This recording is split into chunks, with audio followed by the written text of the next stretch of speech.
So maybe a first question would be, give us a state of just your tribes. Madison has just been designated in December, Truax Field, as the home of F-35A. Doctor, can you start? Give us an overview.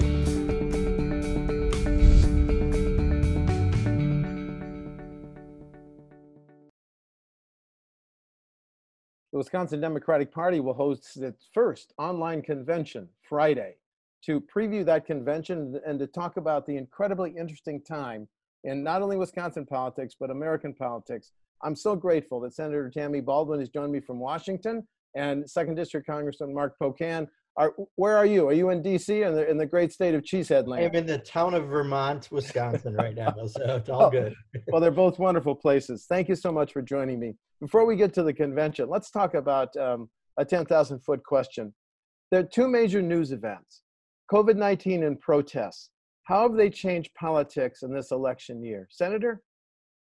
Well, you can't help but watch day after day of really passionate, grieving, and angry group of citizens speaking out and demanding change.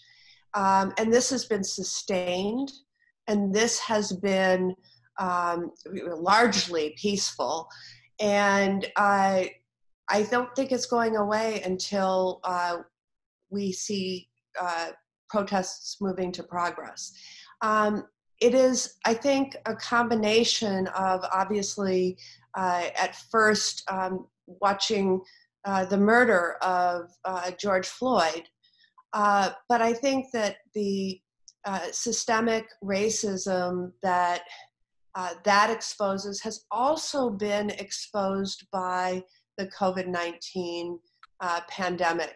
And I would say that partly because of leadership in Wisconsin, where Milwaukee County had decided a year ago that they would proclaim that racism is a public health issue.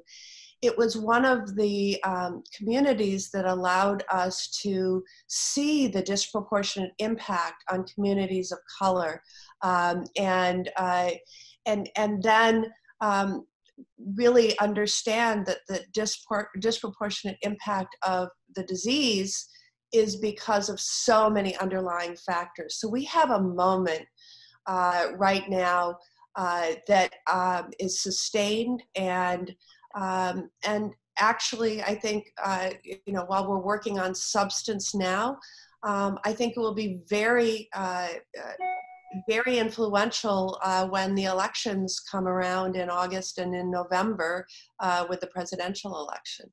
Congressman, can the traditional political systems deal with tensions of this level? I assume you were one of the Democrats in the House that sat or kneeled for 8 minutes yesterday in honor of the gentleman killed. Well, that was leadership doing that in Washington. Okay. But that bill, I am an author, one of the co-authors of, and strongly support what's in there. I think there's two things. One, I mean, just COVID-19 in and of itself has made campaigns different than anything I've experienced in 30 years, right? You're not going to be knocking on people's doors. They may not want you at their door. Right. People may be afraid to go and vote. So we want to make sure that people are voting via absentee in ways that are safe, like we saw after our debacle in April. But also, you don't usually have an issue that's so hot that people are having a major conversation in everyone's homes and on the streets. And we now have that around not just addressing racism, but also addressing some of the violence we've seen from the police department. So you take all those issues together, a once-in-a-century pandemic coupled by an issue that we've for decades not grappled with in this country, and it's going to be a very different campaign season come November. Well, a question for both of you. How motivated are Wisconsin Democrats in this election year? Senator, do you want to go first again? Sure. Well, I think all voters right now are very motivated. And frankly, I think we're going to see, if we keep on working very hard, enormous participation. And I think especially beyond the Democratic Party itself, I think that a number of others will be joining us in terms of supporting Vice President Biden's campaign to become our next president, because of the failure of leadership that we're seeing on the part of this president. I think that it's only, the eagerness to participate is only increasing. Whether that's the showing on the streets through demonstrations, or, there's many who would be joining those but are still socially distancing and remaining at home, but figuring out how they can become more active using social media and digital sources. I just wanted to add to what Mark Pocan had to say about sort of campaigning in this new environment. Obviously, as we have become more adept at digital communication and organizing, I think we saw the seeds of this really in 2018, at least on the progressive side of politics, with groups like Indivisible saying, we're really concerned about the direction of our nation, and we're going to start organizing within our communities, often around issues, but ultimately between 2017 and Election Day on 2018, it had shifted from issue organization to electoral organization in ways we'd never seen before. And it explains, why deep red Wisconsin counties in 16 were not nearly as deep red in 18, even if they, didn't swing over. So I think, we're really excited about the Democratic convention in Wisconsin this weekend. But I hope that this reaches a lot more folks who are very ready to join and participate in the elections this fall. Congressman, a protest in Green Bay made NBC News, and yesterday a protest in Wausau, more than 1,000 people. Democrats more fired up than ever in this election year, sir? Yeah, Monroe, Wisconsin had almost 100 people protesting as well, which, we don't often see in some of the smaller communities. So absolutely, I think it's a number of things. One, people are still afraid for their family's health because this president has handled the pandemic so incredibly poorly. Small business owners are hurting, and for many of them, the PPP loans have run out, and the Senate Republicans haven't come to the table like the House Democrats did to do a next package to help save those jobs. Too many people are unemployed. We've got the highest numbers in recent memory unemployed in Wisconsin, and they're hurting being unemployed. The farmers aren't getting the same fair share as farmers in other areas as we're trying to buy some of the goods and help distribute them. At the end of the day, a lot of people are hurting in Wisconsin, and it all points to one place. This administration has done an awful job across the board. So I think people are motivated to get out. They are looking for an alternative path that's going to provide them and their families some more certainty. And I think, Joe Biden certainly reminds people of an era that everyone was a lot happier and better off. And to something that Tammy said, I think one difference between 2016 and 2018 was there's this person on the ballot. Her name was, Tammy Baldwin. And quite honestly, Tammy, has defied much of Wisconsin in the political prognosticators. She won by 11 points when everyone else statewide won by 1 point. So clearly, I hope Joe Biden's campaign is listening very closely to Tammy, because Tammy knows how to win in Wisconsin. Oh, I think you just said she should be on the short list for vice president, Mr. Pocan.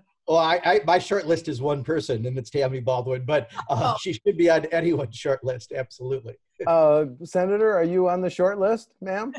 What I will tell you is what Mark said in the lead up is my sole focus since I was reelected in 2018 is making sure that we change the occupant of the White House. And I am so painfully aware of how, and hopefully I'll soon be joyfully aware of what a key role Wisconsin will play in that.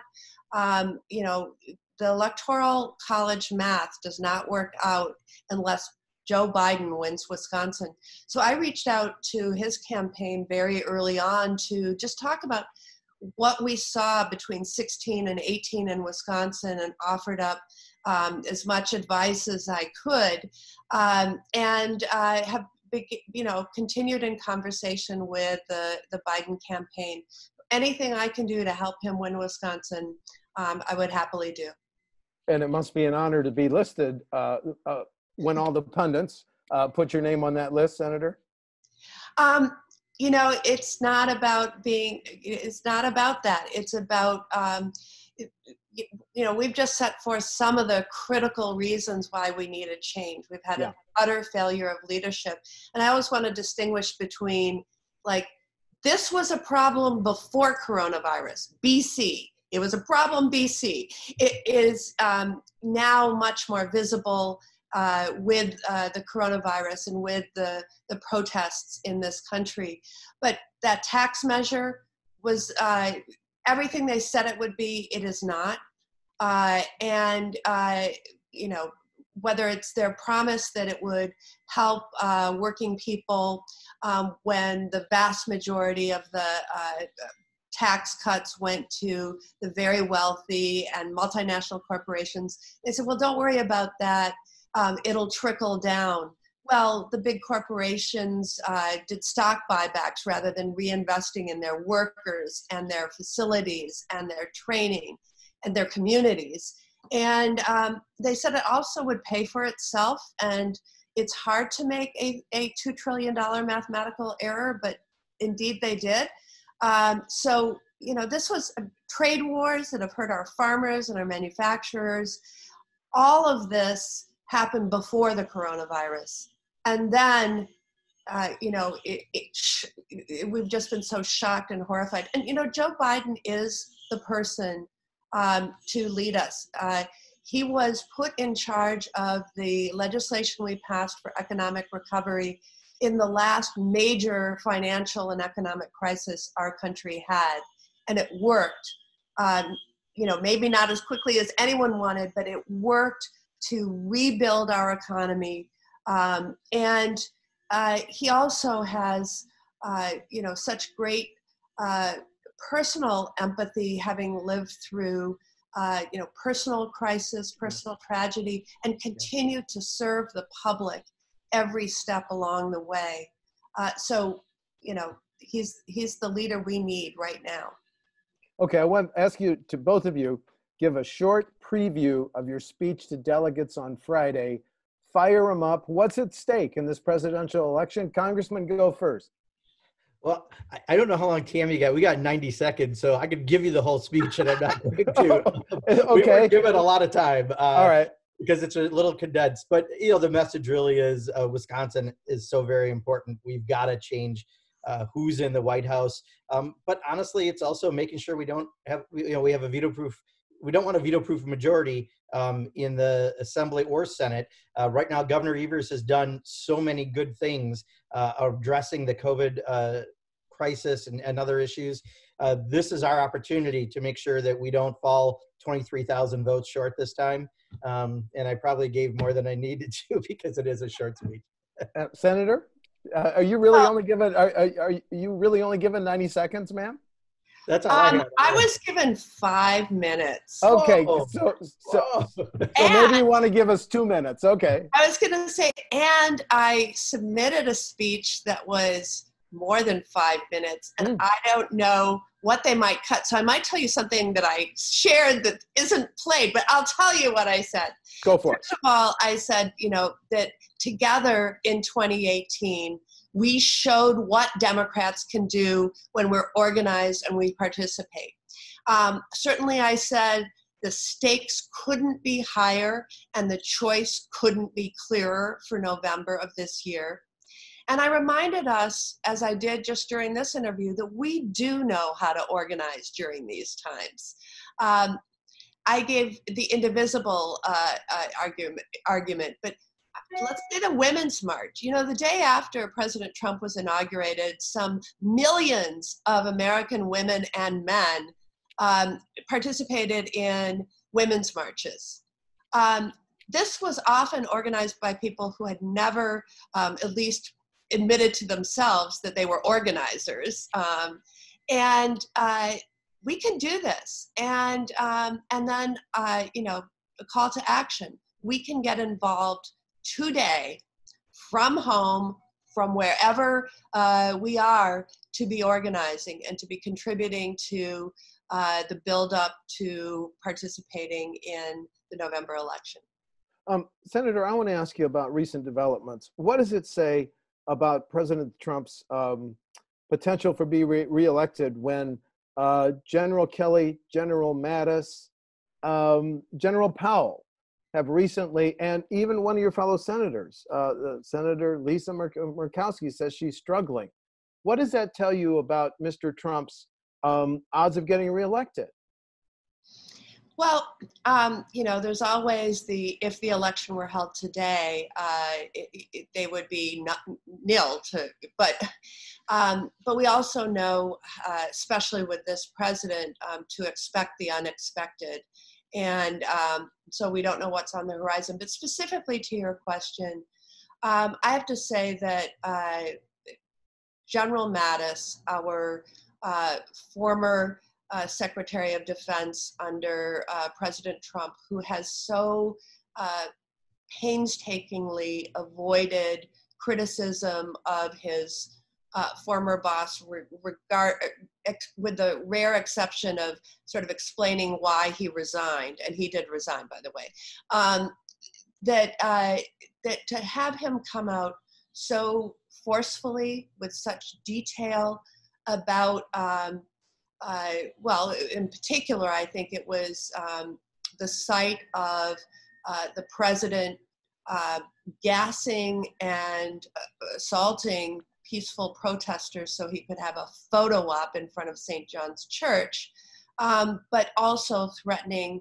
the Insurrection Act, threatening to use that.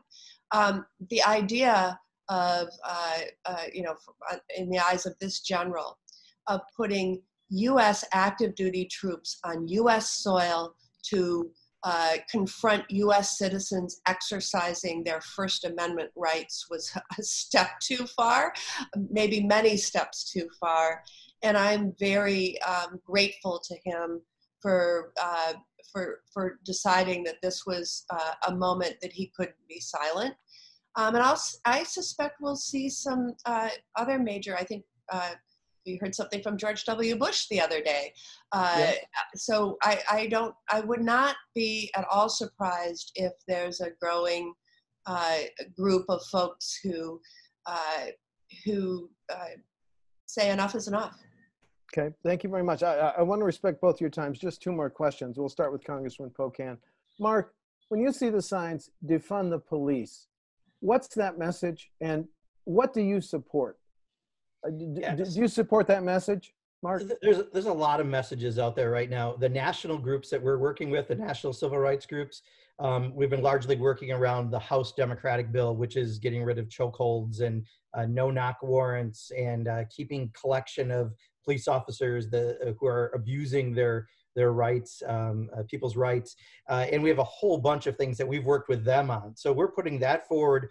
Most of the federal funding, it isn't what funds police departments, although we do have some burn grants and things.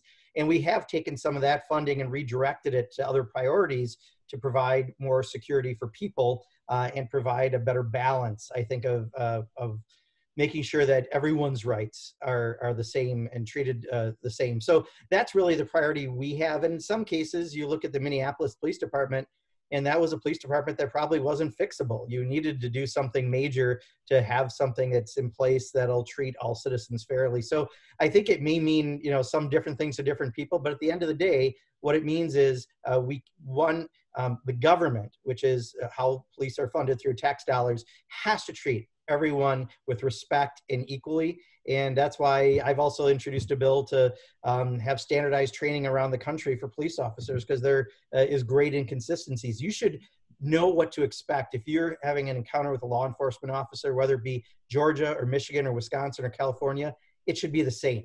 You know, a truck driver has to have a common standard for public safety. I think we should do the same with police officers.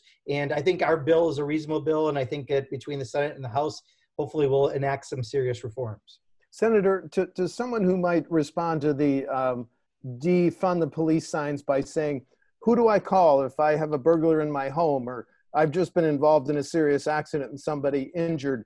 Well, if we defund police, will anyone respond? How would you answer that, ma'am? When you call 911 because someone's breaking into your home, the police will respond. And that will always be the case. But I want to sort of unpack the concept. Defund the police is a slogan. It's going to be weaponized by the Republicans, et cetera. Yeah.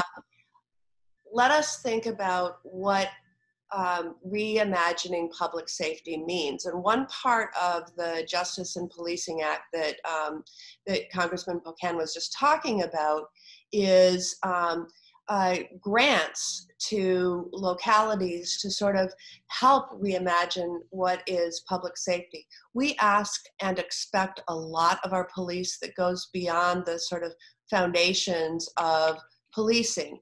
So give one example. It would not be atypical at all in America to walk into a high school and see more police officers there than you see public health nurses or mental health counselors or guidance counselors for guidance in career and college planning. So in many ways, another example might be how we have criminalized mental illness and addiction, choosing to arrest, try, and incarcerate rather than have the community institutions that would be much better suited to treating somebody in those circumstances and having them have a much more promising outcome as a productive contributing member of our society and law-abiding. So I think that those conversations have to happen, and that we have to challenge local communities to reimagine policing and public safety. And I think that, if we get pinned down by slogans that don't unpack that and really look at what we're talking about, we're not going to have the best creative minds coming together to make progress. Okay, as I said, I want to respect your time. So here's my last question. In the last 2 weeks, no Summerfest, no State Fair, no World Dairy Expo. Realistically, what do you think is going to happen with the DNC in Milwaukee the week of August 17th? All online, all virtual. Senator, please. I think it will still be a combination of activities hosted in Milwaukee. And, remember that there's as much activity around a convention that there is on the convention stage. So the public gets to watch the programming that will be there. If I were to take an educated guess, the roll call of states will probably happen remotely with a group of delegates gathering in iconic places in each state and, telling the tally for the nominating part. We have to do a platform. That's part of what happens there. But I do think that in terms of highlighting and spotlighting Milwaukee and Wisconsin, that there will be a great effort to have smaller in-person events around the convention and during the convention, because we have a story to tell in Wisconsin, and we're very, very anxious to tell it. Mark, your thoughts, please? Yeah, much of what Tammy said, I think I would add, I think it's going to be a little bit of a shortened convention as well, okay. Just because of everything. And, it really is important to highlight Wisconsin, not just because Wisconsin is a must-win state for Joe Biden, but Wisconsin is very similar in the issues that Michigan and Pennsylvania and other states that we need to win have.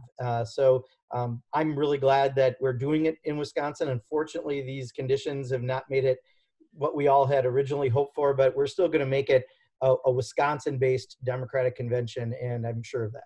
You see Wisconsin poised to go in the Biden column November 3 then? Yeah, I really do. Yeah. Yes? Okay. Yeah. That's great. So if Milwaukee's DNC is virtual or online completely, Do you think Milwaukee should be the first choice for the 2024 convention? Just quickly, Mark?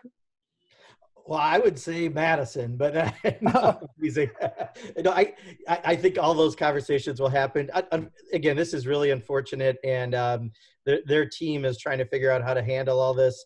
I think we're going to know a lot more probably in the next month. Senator, what are your thoughts? DNC convention 2024 in person? I would love it to be here, but I again, like I said earlier, looking for every opportunity to highlight the unique story that is Wisconsin and Milwaukee during this convention. And certainly I want to have all of the small businesses that were all ready, willing, and able to be a part of the convention activities. I want them to be able to benefit. And so we'll be working on luring new activities there, and looking forward also, as you mentioned, to having a return of all the annual activities that we so love in Wisconsin and in Milwaukee. Right. Well, WisconsinEye looks forward to interviewing you usually at the state convention. We can't do that this year, so thanks so much for this preview interview. I want to thank Senator Tammy Baldwin and Congressman Mark Pocan. Have a good convention and a safe convention. Thanks very much. Thank you. Thank you. Thanks. This program is a production of WisconsinEye, an independent, nonpartisan, nonprofit media network with a mission to inform, educate, and engage the citizens of Wisconsin. WisconsinEye is the nation's first and only independently funded state civics broadcast network, providing gavel-to-gavel access to government proceedings and events at the state capitol.